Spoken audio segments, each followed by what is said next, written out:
الحمد لله رب العالمين والصلاة والسلام على أشرف الأنبياء والمرسلين محمد وعلى آله وصحبه أجمعين أما بعد فأعوذ بالله من الشيطان الرجيم بسم الله الرحمن الرحيم النبي أولى بالمؤمنين من أنفسهم وأزواجه أمهاتهم وأولو الأرحام بعضهم أولى ببعض في كتاب الله من المؤمنين والمهاجرين إلا أن تفعلوا إلى أوليائكم معروفا كان ذلك في الكتاب مسطورا رب اشرح لي صدري ويسر لي أمري واحلل عقدة من لساني يفقهوا قولي اللهم ألهمني رشدي وأعذني من شر نفسي ومن سيئات أعمالي സർവശക്തനായ അള്ളാഹുവിൻ്റെ വിധിവിലക്കുകൾ രഹസ്യ പരസ്യ ജീവിതത്തിൽ സൂക്ഷിക്കണമെന്ന് ആദ്യമായി ഞാൻ എന്നെയും നിങ്ങൾ ഓരോരുത്തരെയും ഓർമ്മപ്പെടുത്തുന്നു, ഉണർത്തുന്നു. നമ്മുടെ ജീവിതത്തിൽ എന്തെല്ലാം തെറ്റുകുറ്റങ്ങളും കുറവുകളും പാളിച്ചകളുമൊക്കെ സംഭവിച്ചിട്ടുണ്ടോ അള്ളാഹു അതെല്ലാം നമുക്ക് പുറത്ത് മാപ്പാക്കി തരുമാറാകട്ടെ. നമ്മുടെ ആയുസ്സിലിന് എത്ര കാലം ബാക്കിയുണ്ടോ അത്രയും കാലം അള്ളാഹുവിനെ തൃപ്തിപ്പെടുത്തി അള്ളാഹുവിനെ സൂക്ഷിച്ച് ജീവിക്കുവാനും ഈമാനോടുകൂടി ഈ ഭൂമിയിൽ നിന്ന് യാത്ര പോകാനും അള്ളാഹു നമുക്ക് തൗഫീഖ് നൽകട്ടെ. രോഗികളായ വീടുകളിൽ ആശുപത്രികളിലൊക്കെ കഴിയുന്നവർ അള്ളാഹു അവർക്കും നമുക്കും ആജിലും മുസ്തമിറുമായ ശിഫാ പ്രദാനം ചെയ്യട്ടെ. ദുആ കൊണ്ട് വസിയത്ത് ചെയ്തവർ അള്ളാഹു അവരുടെയും നമ്മളുടെയും ഒക്കെ പ്രയാസങ്ങൾ മാറ്റുകയും ഹലാലായ ഉദ്ദേശങ്ങളൊക്കെ സഫലീകരിക്കുകയും ചെയ്യട്ടെ. പ്രത്യേകിച്ചും ഒരു യുവാവിൻ്റെ ജോലി ആവശ്യാർത്ഥവുമായി ബന്ധപ്പെട്ട് ദുആഇന് വസിയത്ത് ചെയ്തിട്ടുണ്ട്. ആ ചെറുപ്പക്കാരന് ജോലി ഇല്ലാതായിട്ട് ഏകദേശം 2 വർഷമായി. ആ കുടുംബം വലിയ പ്രയാസത്തിലാണ്. അള്ളാഹു തആല ആരെല്ലാം ജോലിയില്ലാതെ പ്രയാസപ്പെടുന്നുണ്ടോ അവർക്കൊക്കെ ഹലാലായ ബറക്കത്തിൻ്റെ ജോലികൾ നൽകട്ടെ. നമ്മളുടെയും ജോലികളിലും തൊഴിലുകളിലുമൊക്കെ അള്ളാഹു ഐശ്വര്യവും ബറക്കത്തും നൽകട്ടെ. ബഹുമാനമുള്ള മുഅ്മിനീങ്ങളെ, സത്യവിശ്വാസികളെ, നമ്മളെല്ലാവരും തന്നെ ഈ ഭൂമിയിൽ വരാൻ കാരണമായിരിക്കുന്നത്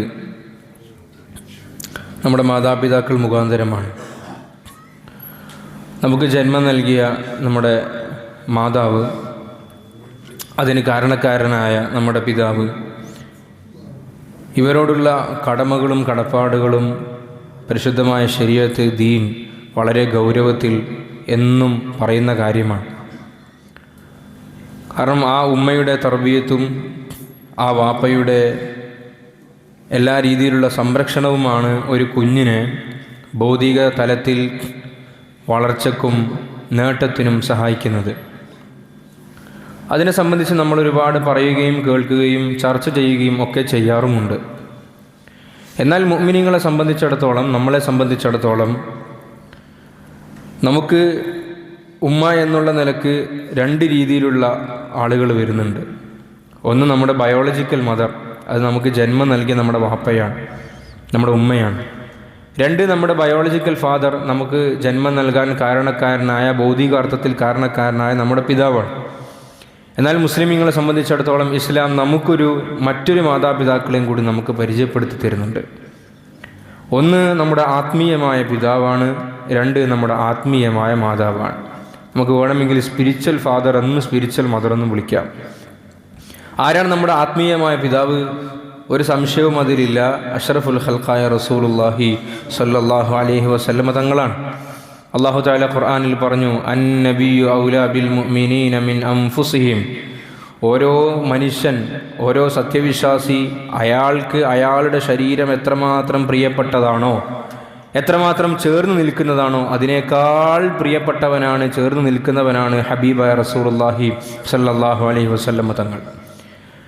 ഇനി ആരാണ് നമ്മുടെ ആത്മീയമായ മാതാവ് എന്ന് പറയുന്നത്? വഅസ്വാജുഹു ഉമ്മഹാതുഹും. ഖുർആൻ പറയുന്നു, നബി സല്ലല്ലാഹു അലൈഹി വസല്ലം തങ്ങളുടെ ഭാര്യമാർ മുഅ്മിനീങ്ങളുടെ ഉമ്മമാരാണ്. അതുകൊണ്ടാണ് നമ്മൾ നബി തങ്ങളുടെ ഭാര്യമാരെ പറ്റി പറയുമ്പോൾ നമ്മൾ പൊതുവിൽ ഉപയോഗിക്കുന്നൊരു വാചകമുണ്ട്, ഉമ്മഹാത്തുൽ മുഅ്മിനീൻ, മുഅ്മിനീങ്ങളുടെ ഉമ്മമാരെന്ന പ്രയോഗം. അത് കേവലം ഒരു ആലങ്കാരികമായ പ്രയോഗം മാത്രമല്ല. നബി സല്ലല്ലാഹു അലൈഹി വസല്ലം തങ്ങൾ നമ്മുടെ റൂഹിയായ ആത്മീയമായ പിതാവാണ് എന്ന് സ്ഥിരപ്പെട്ട് കഴിഞ്ഞാൽ അതേ ഖുർആൻ കൊണ്ട് തന്നെ സ്ഥിരപ്പെട്ട കാര്യമാണ് നബി തങ്ങളുടെ ഭാര്യമാർ നമ്മുടെ ഉമ്മമാരാണ് എന്നുള്ളത്.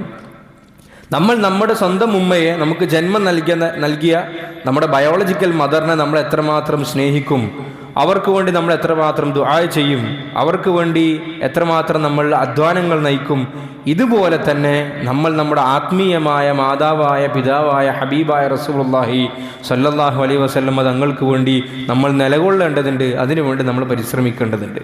പിന്നെ നബിതങ്ങൾക്കെതിരെ ഒരു വിമർശനം വരുമ്പോൾ, അല്ലെങ്കിൽ നബിതങ്ങൾക്കെതിരെ എന്തെങ്കിലും പരിഹാസ്യങ്ങളും ആ രീതിയിലുള്ള കാര്യങ്ങളൊക്കെ വരുമ്പോൾ ഹൃദയത്തിൽ ഈമാൻ്റെ കണിയുള്ള ഒരാളും വെറുതെ ഇരിക്കാറില്ല. നമ്മളാൽ പറ്റുന്ന രീതിയിൽ നമുക്ക് ഭരണഘടനയും നമ്മുടെ ചുറ്റുപാടും സമൂഹം നൽകുന്ന അനുവാദം വെച്ചുകൊണ്ട് നമ്മൾ പ്രതിഷേധിക്കാറുണ്ട്.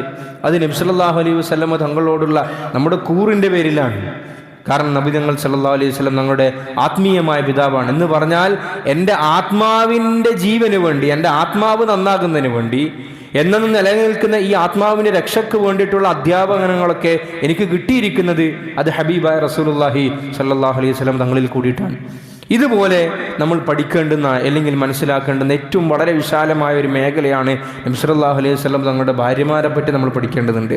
തങ്ങളുടെ ഭാര്യമാരെന്ന് പറഞ്ഞാൽ എൻ്റെയും നിങ്ങളുടെയും ഉമ്മമാരെ പറ്റി പഠിക്കാനുണ്ട്. അള്ളാഹു നമുക്ക് തൗഫീഖ് നൽകി അനുഗ്രഹിക്കുമാറാകട്ടെ. ഓരോ ഭാര്യമാരിൽ നമുക്ക് നബി സല്ലല്ലാഹു അലൈഹി വസല്ലം തങ്ങളുടെ ജീവിതത്തിൻ്റെ പല ചിത്രങ്ങൾ നമുക്ക് കാണാൻ വേണ്ടി സാധിക്കും. ഓരോ ഭാര്യമാരെക്കുറിച്ച് നമ്മൾ പഠിക്കുമ്പോൾ ഓരോ സ്ത്രീയും വിവിധ തലത്തിലാകുമ്പോൾ തന്നെ ആ സ്ത്രീ ജീവിതത്തെ നബി സല്ലല്ലാഹു അലൈഹി വസല്ലം തങ്ങൾ എങ്ങനെയാണ് സ്പർശിച്ചത് എന്ന് നമുക്ക് മനസ്സിലാക്കിയെടുക്കാൻ വേണ്ടി സാധിക്കും. ആ കൂട്ടത്തിൽ നമ്മൾ ഏറ്റവും കൂടുതൽ ഓർത്തു വെക്കേണ്ട ഒരു പേരാണ് ഉമ്മുൽ മുഅ്മിനീൻ ആയിഷ റളിയല്ലാഹു തആല അൻഹ. അള്ളാഹു നമുക്ക് അവരുടെ കൂടെ സ്വർഗത്തിൽ ഒരുമിച്ച് കൂട്ടാനുള്ള തൗഫീഖ് നൽകി അനുഗ്രഹിക്കുമാറാകട്ടെ. ഒരു പക്ഷേ നബി തങ്ങളുടെ ഭാര്യമാരിൽ ഏറ്റവും കൂടുതൽ വിമർശിക്കപ്പെട്ടിട്ടുള്ള, അല്ലെങ്കിൽ ഇസ്ലാമിൻ്റെ ശത്രുക്കളും ഇസ്ലാമിനെക്കുറിച്ച് കൃത്യമായ ധാരണയില്ലാത്ത ആളുകളുമൊക്കെ ഏറ്റവും കൂടുതൽ വിമർശിക്കുന്ന, അവരുടെ വിമർശനത്തിന് ഇരയായിട്ടുള്ള ഒരു സ്ത്രീ ഉണ്ടെങ്കിൽ, നമ്മുടെ ഉമ്മയുണ്ടെങ്കിൽ അത് സയ്യിദത്തുന ആയിഷത്തു സിദ്ദീഖ റളിയല്ലാഹു തആല അൻഹ. നബി സല്ലല്ലാഹു അലൈഹി വസല്ലം തങ്ങൾ ആയിഷ ബീവി 6-ാം വയസ്സിൽ നിക്കാഹ് കഴിച്ചു, 9-ാമത്തെ വയസ്സിൽ വീട്ടിൽ കൂടി. ഇതും പറഞ്ഞിട്ടാണ് നമ്മൾ, അല്ലെങ്കിൽ ഇസ്ലാമിൻ്റെ ശത്രുക്കൾ ആയിഷ റളിയല്ലാഹു തആല അൻഹയ്ക്കെതിരെ കൂരമ്പുകൾ ചെയ്യാറുള്ളത്. വിമർശനത്തിൻ്റെ ഒരു ഭാഗം മാത്രമാണ്. വിഷയത്തിനെക്കുറിച്ചുള്ള ശരിയായ ധാരണ ഇല്ലാത്തതിൻ്റെ പേരിലാണ് പലപ്പോഴും ഈ ചുഴിയിൽ പലരും പറയുമ്പോഴും ഒക്കെ ശരിയാണെങ്കിലും എന്തിനാ അങ്ങനെ ഒരു ചെറിയ പ്രായത്തിൽ കല്യാണം എന്നിവരെ അടക്കം പറയുന്ന ആളുകൾ നമ്മൾ ശ്രദ്ധയിൽപ്പെട്ടിട്ടുണ്ട്. അള്ളാഹു നമുക്ക് ശരിയായ വിവരം നൽകി അനുഗ്രഹിക്കുമാറാകട്ടെ.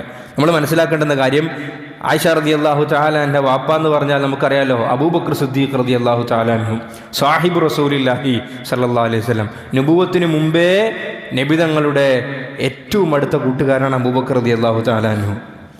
നമ്മൾ ആലോചിക്കുക, എനിക്കൊരു മകളുണ്ട്, നമുക്ക് ഓരോരുത്തർക്കും വിവാഹപ്രായം എത്തിയ മകളുണ്ടെന്ന് സങ്കല്പിക്കുക. നമ്മൾ നമ്മുടെ മകൾക്ക് വേണ്ടി അല്ലെങ്കിൽ നമ്മുടെ സഹോദരിക്ക് വേണ്ടി നമ്മൾ പുതിയാപ്പിളിനെ അന്വേഷിച്ചുകൊണ്ടിരിക്കുന്നു. പല ആലോചനകളും വരുന്നുണ്ട്. ഈ ആലോചനകൾ വരുന്നതിൻ്റെ കൂട്ടത്തിലാണ് നമ്മുടെ ഒരു സുഹൃത്ത് പറയുന്നത്, അല്ല, നിന്റെ ഇന്ന സുഹൃത്തുണ്ടല്ലോ, നിന്റെ സുഹൃത്ത് വലയത്തിൽ നിന്റെ മകൾക്ക് പുതിയാപ്പിളായി എടുക്കാൻ പറ്റിയ ചെറുപ്പക്കാരനുണ്ടല്ലോ, വയസ്സും ജോലിയൊക്കെ തികഞ്ഞ, നിനക്ക് അയാളെ പുതിയാപ്പിളായി എടുത്തൂടെ എന്ന് പലപ്പോഴും നമ്മൾ ഈ ചോദ്യം കേട്ടിട്ടുണ്ടാകും. മിക്കവാറും ഒന്നുകിൽ സഹോദരൻ്റെ വിഷയത്തിൽ അല്ലെങ്കിൽ നമ്മുടെ മകളുടെ വിഷയത്തിൽ. പലപ്പോഴും നമ്മുടെ അടുത്ത സൗഹൃദ വലയത്തിലുള്ള ആളുകളെ, എല്ലാ ആളുകളും എന്ന് ഞാൻ പറയുന്നില്ല, മിക്കവരും നമ്മുടെ സൗഹൃദ വലയത്തിലുള്ള ആളുകളെ നമ്മുടെ മകളുടെയോ സഹോദരിയുടെയോ ഭർത്താവായി നമ്മൾ സ്വീകരിക്കാറില്ല എന്നുള്ളതാണ് സത്യം. അതിൻ്റെ കാരണം, ഒരാളെ ഏറ്റവും കൂടുതൽ അറിയുന്നത് അയാളുടെ സുഹൃത്തിനായിരിക്കും. പലരും പറയും, അവൻ ഭയങ്കര നല്ലവനാണല്ലോ, എല്ലാ വക്തും പള്ളിയിലുണ്ടല്ലോ, അവൻ എല്ലാ ചാരിറ്റി പ്രവർത്തനങ്ങൾക്ക് മുമ്പിലുണ്ടല്ലോ, നിന്റെ മോളെ വ്യാപ്പിളാക്കി കിട്ടിയാൽ, നിന്റെ പെങ്ങളെ ഭർത്താവായി കിട്ടിയാൽ നല്ലതല്ലേ എന്ന് പറയുമ്പോൾ നമുക്കറിയാം അവൻ്റെ കഥകൾ, നമുക്കറിയാം, നമ്മൾക്ക് പുറത്തു പറയാൻ പാടില്ല. അല്ലെങ്കിൽ അവൻ്റെ രൂപം എന്താണ്, അവൻ്റെ ഭാവം എന്താണ് എന്ന് കൃത്യമായി എനിക്കറിയാം. അതുകൊണ്ടാണ് ഞാൻ എൻ്റെ ഏറ്റവും അടുത്ത സുഹൃത്തിനെ എൻ്റെ മകൾക്ക് കിട്ടിച്ചു കൊടുക്കാതിരിക്കുന്നത്. ഇവിടെ നമ്മൾ മനസ്സിലാക്കേണ്ടത്, അബൂബക്കർ സിദ്ദീഖ് റളിയല്ലാഹു തആല അൻഹു എന്ന് പറയുന്ന വാപ്പ, ആയിഷ റളിയല്ലാഹു തആല അൻഹക്ക് നബിതങ്ങൾക്ക് മുമ്പ് വേറെയും പ്രപ്പോസലുകൾ വന്നിരുന്നു സഹാബാക്കളെ കൂട്ടത്തിൽ നിന്നും, അല്ലെങ്കിൽ ആ ഒരു കാലഘട്ടത്തിൽ. പക്ഷെ അബൂബക്കർ റളിയല്ലാഹു അൻഹു അവർക്കൊന്നും കൊടുക്കാതെ അബൂബക്കർ റളിയല്ലാഹു അൻഹു നബി സല്ലല്ലാഹു അലൈഹി വസല്ലം തങ്ങൾക്ക് കൊടുത്തിട്ടുണ്ടെങ്കിൽ തീർച്ചയായും ഇവിടെ ബോധ്യപ്പെടുന്ന ഒരു കാര്യം എന്ന് പറയുന്നത് നബിതങ്ങളുടെ വ്യക്തിത്വത്തിൻ്റെ മഹോന്നതിയാണ്. അബൂബക്കർ റളിയല്ലാഹു അൻഹുവിനെ സംബന്ധിച്ചിടത്തോളം അവിടെ വേറൊന്നും ചിന്തിക്കാനില്ല. ഒരു വാപ്പ ചിന്തിക്കുകയാണ്, ഒരു വാപ്പ 6 വയസ്സുള്ള എൻ്റെ മകളെ ഞാൻ നിക്കാഹ് ചെയ്തു കൊടുക്കുന്നു എൻ്റെ സുഹൃത്തിനെന്ന് പറഞ്ഞാൽ ആ സുഹൃത്തിന് കിട്ടാവുന്ന ഏറ്റവും വലിയ അംഗീകാരമാണത്. കാരണം അബൂബക്കർ റളിയല്ലാഹുവിനെ സംബന്ധിച്ചിടത്തോളം മുഹമ്മദ് റസൂലുള്ളാഹി സല്ലല്ലാഹു അലൈഹി വസല്ലം എന്ന തൻ്റെ ആത്മസുഹൃത്തിനെ രാവും പകലും അറിയുന്നുണ്ട്. അതുകൊണ്ടാണ് അബൂബക്കർ റളിയല്ലാഹു തആല അൻഹു ആയിഷ ബിബി റളിയല്ലാഹു തആല അൻഹ മറ്റൊരു മനുഷ്യൻ്റെയും ഭാര്യയാകേണ്ടവളല്ല, അല്ലേ? നബി സല്ലല്ലാഹു അലൈഹി വസല്ലം തങ്ങൾ തമ്മിൽ സൗഹൃദ ബന്ധമുണ്ട്. നബിതങ്ങളും അബൂബക്കർ റളിയല്ലാഹു തആല അൻഹു തമ്മിൽ ഈമാന്റെ ബന്ധമുണ്ട്. അപ്പൊ എന്താ ആലോചിക്കുക, ഇനി ഈ ബന്ധത്തിന്റെ മുകളിൽ എന്ത് ബന്ധമാണ് ഉണ്ടാകുക സാധിക്കുക?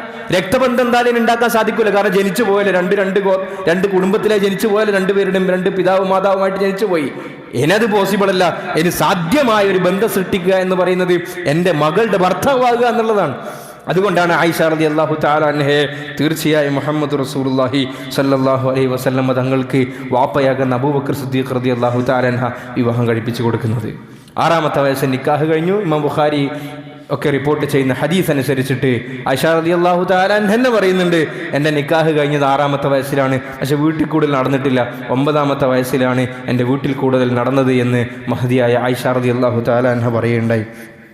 നബിതങ്ങൾക്ക് ഏറ്റവും ഇഷ്ടപ്പെട്ട ഭാര്യമാരെ കൂട്ടത്തിൽ ബാക്കി എല്ലാ ആളുകളും കന്യകമാരായിരുന്നില്ല. ഒന്നുകിൽ ഭർത്താവ് നഷ്ടപ്പെട്ട ആളുകൾ, ഭർത്താവ് ത്വലാഖ് ചൊല്ലിയ ആളുകൾ, അല്ലെങ്കിൽ മുർത്തത്തായി പോയതിൻ്റെ പേരിൽ അങ്ങനെ വിവാഹബന്ധം വേർപ്പെട്ട ആളുകൾ എല്ലാവരും സയ്യിബായിരുന്നു. കന്യക അല്ലാത്തവർ 2ാം ഭാര്യമാരായിരുന്നു എല്ലാ സ്ത്രീകളും. അതിൽ കന്യകയായ ഏക പത്നി എന്ന് നമുക്ക് വിശേഷിപ്പിക്കാൻ സാധിക്കുന്നത് മഹദിയായ ആയിഷ റളിയല്ലാഹു തആല അൻഹയാണ്. നബി തങ്ങളോട് ചോദിക്കപ്പെട്ടു, മൻ അഹബ്ബുന്നാസി ഇലൈക, നിങ്ങൾക്ക് ജനങ്ങളിൽ ഏറ്റവും ഇഷ്ടം ആരോടാണ്, വ്യക്തിപരമായി ഏറ്റവും താല്പര്യവും ഇഷ്ടം ആരോടാണെന്ന് ചോദിച്ചപ്പോൾ നബി സല്ലല്ലാഹു അലൈഹി വസല്ലം തങ്ങൾ പറഞ്ഞു, ആയിഷ, അതെൻ്റെ ആയിഷയോടാണ് എന്ന് മുഹമ്മദ് റസൂലുള്ളാഹി സ്വല്ലല്ലാഹു അലൈഹി വസല്ലം. എന്നിട്ട് ചോദിച്ചു, വമിന റിജാലി, പുരുഷന്മാരിൽ നിന്ന് ആരോടാണ് അങ്ങേക്ക് ഏറ്റവും ഇഷ്ടം? നബി സല്ലല്ലാഹു അലൈഹി വസല്ലം തങ്ങൾ പറഞ്ഞു, അബൂഹ, ആയിഷാൻ്റെ ഉപ്പാനോടാണ്. മിക്കവാറും നമ്മളെ പുതിയാപ്പിളമാർക്ക് ഏറ്റവും വെറുപ്പുണ്ടാകുക ഭാര്യൻ്റെ ഉപ്പാനോടായിരിക്കും. എക്കപ്പോറും നമ്മൾ നോക്കിയാൽ അങ്ങനെയായിരിക്കും ഉണ്ടാകുക. കാരണം ഒരിക്കലും ആ ബന്ധത്തിൽ എന്തെങ്കിലുമൊക്കെ പ്രശ്നമുണ്ട്. കാരണം നടുക്ക് മകൾ എന്ന് പറയുന്ന ഒരു ഇമോഷണൽ ചെക്ക് വിളിക്കാൻ പറ്റുന്ന ഒരു സാധനം ഉണ്ടല്ലോ, ഈ കരു. ഇതുള്ളത് കൊണ്ട് തന്നെ പുതിയാപ്പിളെ അമ്മോഷൻ തമ്മിൽ എന്തെങ്കിലും ഇതിൽ കോൺഫ്ലിക്റ്റ് ഉണ്ടാകും. പക്ഷെ മുഹമ്മദ് റസൂലുള്ളാഹി സ്വല്ലല്ലാഹു അലൈഹി, അപ്പൊ നോക്ക് നിങ്ങൾ, അബൂബക്കർ റളിയല്ലാഹുവിനെ സംബന്ധിച്ചിടത്തോളം തൻ്റെ മകൾക്ക് കൊടുക്കാൻ പറ്റുന്ന ഏറ്റവും നല്ല സമ്മാനം കൊടുത്തു. ഭർത്താവായിട്ട് മുഹമ്മദ് റസൂലുള്ളാഹി സ്വല്ലല്ലാഹു അലൈഹി വസല്ലം കൊടുത്തു. നബി സല്ലല്ലാഹു അലൈഹി വസല്ലം തങ്ങൾക്ക് അതിൽ കൂടിയിട്ട് സൗഹൃദമുണ്ട്, ഈമാനിക ബന്ധമുണ്ട്. അതിൻ്റെ കൂടെ തൻ്റെ ഭാര്യയുടെ പിതാവ് അമ്മോഷൻ എന്ന് പറയുന്ന സ്ഥാനം കൂടി കിട്ടിയതാണ് നബി തങ്ങൾ പറഞ്ഞത് അബൂഹ എന്ന് ബഹുമാനപ്പെട്ട റസൂലുള്ളാഹി സ്വല്ലല്ലാഹു അലൈഹി വസല്ലം. ഇത് സഹാബാക്കൾക്ക് അറിയാം. നബിതങ്ങൾക്ക് ആയിഷ ബീവിയോട് ഭയങ്കരമായ ഇഷ്ടമുണ്ട് എന്ന് സഹാബാക്കൾക്ക് എല്ലാവർക്കും അറിയുന്ന ഒരു കാര്യമായിരുന്നു. അതുകൊണ്ട് സഹാബാക്കൾ ചെയ്യുന്ന രീതി എന്ന് പറഞ്ഞാൽ, ആരെങ്കിലും നബി സല്ലല്ലാഹു അലൈഹി വസല്ലം തങ്ങൾക്ക് എന്തെങ്കിലും ഹദിയകൾ കൊടുക്കാൻ ഉദ്ദേശിക്കുന്നുണ്ടെങ്കിൽ, തങ്ങൾക്ക് എന്തെങ്കിലും സമ്മാനങ്ങൾ കൊടുക്കാൻ, സ്നേഹത്തിൻ്റെ പേരിൽ എന്തെങ്കിലും വസ്തുക്കളോ മറ്റോ സദഖകളോ കൊടുക്കണമെന്ന് ആഗ്രഹിക്കുന്നുണ്ടെങ്കിൽ, നബിതങ്ങൾ ഓരോ ദിവസം ഏത് ഭാര്യൻ്റെ അടുത്താണ് ഉള്ളത് എന്ന് അടുത്ത സഹാബാക്കൾക്ക് അറിയുണ്ടാകും. അവരൊക്കെ ആയിഷ ബീവിൻ്റെ വീട്ടിൽ നബിതങ്ങൾ ഉണ്ടാകുന്ന ദിവസം കൊണ്ടുപോയി കൊടുക്കും. ആയിഷ ബീവിന്റെ വീട്ടിലുള്ള ദിവസം കൊടുക്കും. കാരണം എന്താ, അന്ന് നബിതങ്ങൾ ഭയങ്കര സന്തോഷത്തിലുള്ള ദിവസമായിരിക്കും. അപ്പൊ ആ സന്തോഷത്തിൽ ഹദിയ കിട്ടുമ്പോൾ അതിന്റെ 100 ഇരട്ടി സന്തോഷം. പിന്നെ ആ ഹദിയന്റെ ഒരു പങ്ക് ഏറ്റവും കൂടുതൽ കിട്ടാൻ സാധ്യതയുള്ളത് ആയിഷ ബീവിക്കും കിട്ടാൻ സാധ്യതയുണ്ട്. ഇത് സഹാബാക്കൾ മനസ്സിലാക്കി ചെയ്തിരുന്നു. അപ്പൊ ഇത് മറ്റു ഭാര്യമാരെ അറിഞ്ഞു. ഫജിത്തമാ അസ്വാജു നബി സല്ലല്ലാഹു അലൈഹി വസല്ലം. അപ്പോൾ മനുഷ്യന്മാരാണല്ലോ, സ്വാഭാവികമായിട്ടും ഒരു മാനസികമായ വിഷമം ഉണ്ടാകാൻ സാധ്യതയുണ്ട്. അവർ ഉമ്മു സലമ റളിയല്ലാഹു തആല അൻഹ കൂട്ടത്തിൽ കുറച്ചും കൂടി മുതിർന്ന ഭാര്യ, വയസ്സ് കൊണ്ടും പക്വത കൊണ്ടൊക്കെ മുതിർന്നത് ഉമ്മു സലമ റളിയല്ലാഹു തആല അൻഹയാണ്. ഉമ്മു സലമ റളിയല്ലാഹുവിന്റെ അടുക്കലേക്ക് പോയിട്ട് വിഷയം പറഞ്ഞു. ഇങ്ങനെ എല്ലാ സഹാബാക്കളും ആയിഷ റളിയല്ലാഹുവിന്റെ വീട്ടിലുള്ള സമയത്താണ് സ്വതക്കകളും ഹദിയകളും കൊടുക്കുന്നത്. ഇത് നബിതങ്ങളോട് പറഞ്ഞിട്ടൊന്ന് തിരുത്തണം. അത് വേറെ ചില പ്രശ്നങ്ങൾ ഉണ്ടാകാൻ സാധ്യതയുണ്ട്.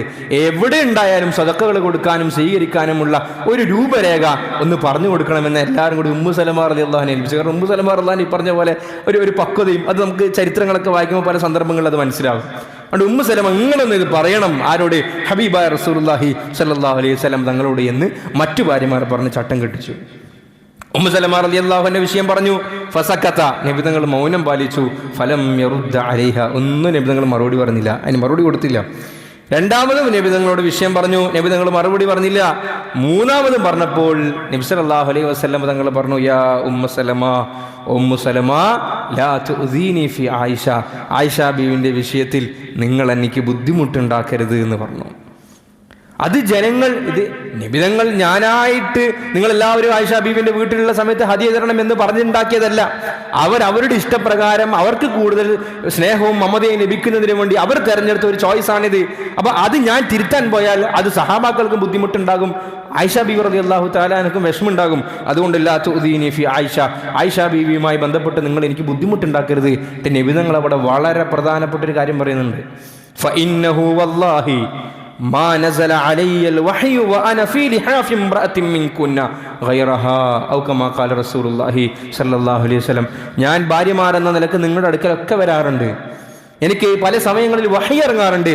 പക്ഷേ ഞാൻ ഏതെങ്കിലും ഭാര്യന്റെ കൂടെ കടപ്പറയിൽ ഇരിക്കുന്ന സമയത്ത്, അല്ലെങ്കിൽ അവരുമായി അത്രയും ഇന്റിമേറ്റ് ആയ സ്പേസിൽ നിൽക്കുന്ന സമയത്ത് എനിക്ക് വഹ്യ് ഇറങ്ങിയിട്ടുണ്ടെങ്കിൽ അത് ആയിഷ ബീവി റളിയല്ലാഹു തആലയുടെ കൂട്ടത്തിൽ മാത്രമാണ്. എന്ന് പറഞ്ഞാൽ ജിബ്രീൽ പോലും കടന്നു വന്നിട്ടുള്ള ഒരു അറ്റ്മോസ്ഫിയർ ഉണ്ടെങ്കിൽ അത് ആയിഷ ബീവി റളിയല്ലാഹു തആലയുടെ പശ്ചാത്തലത്തിൽ മാത്രമാണ് എന്ന് മുഹമ്മദ് റസൂലുള്ളാഹി സ്വല്ലല്ലാഹു അലൈഹി വസല്ലം തങ്ങൾ പറയുണ്ടായി.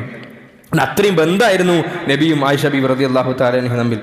ഒരിക്കൽ നബി സല്ലല്ലാഹു അലൈഹി വസല്ലം സംസാരിക്കുന്ന സമയത്ത് ആയിഷ ബീവി റളിയല്ലാഹു തആല സംസാരിച്ചുകൊണ്ടിരിക്കുകയാണ്. ആയിഷ ബീവിന്റെ ശബ്ദം ഒന്ന് ഉയർന്നു. അപ്പോൾ മുമ്പിലില്ല നബിതങ്ങൾ വീട്ടിലെ വേറെ ഭാഗത്തുള്ളത്. അപ്പോൾ ദൂരെ സംസാരിക്കുമ്പോൾ ആയിഷ ബീവിന്റെ ശബ്ദം ഉയർന്നു.